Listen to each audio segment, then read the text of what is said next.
meron akong nakitang kulay pula. Stress ako sa mga comment ninyo dahil nabalitaan ko na marami daw nagapunta-punta dito. Kaya nagpunta-punta muna ako dito sa may Imburnal.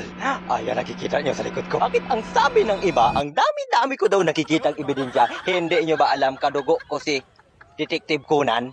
Pinsan ko yon, kamag-anak ko sa kapatid. Natatandaan ninyo? Kita naman ninyo, ayon sa aking investigasyon, nakakalat lamang yung mga basura-basura. Dito naman, napakatahimik at napakapayapa naman ng lugar. Dagdag ko pa sa investigasyon, ang dami ding nakakalat na mga basura-basura dito. Ngayon, ginaikot-ikot na natin itong Imburnal dahil nabalitaan ko na marami daw nagapunta-punta dito, short time lang. Kaya nga naman, gimbisit-bisit ko din dito habang nagapahinga-pahinga ako. Eto nga pala yung palayan na hindi akin, Gameplex ko lang kasi maganda. At paglapit-lapit ko nga ng ginto,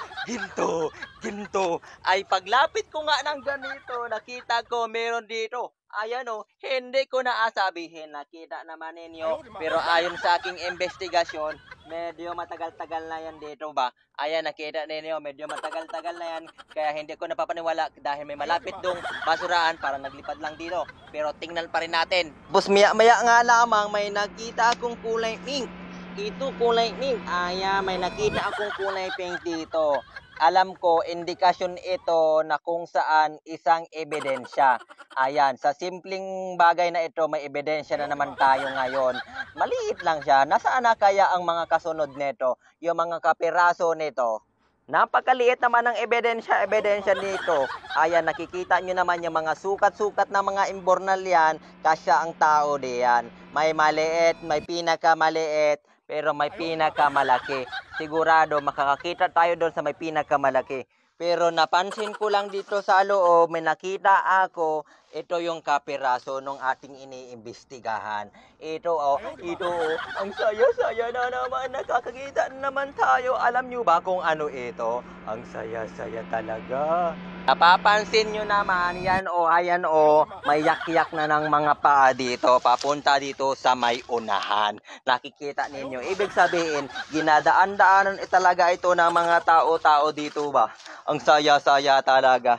Dito nga sa pagsilip ko, may mga malalaking butas dito. Ayan, katulad ng mga ilong natin, 'di ba? May malalaking butas diyan, 'di ba? Ang saya-saya. Nakita ko naman dito mukhang wala naman dito kasi sa taas naman ito, baka sakaling nalipad na rin ang hangin.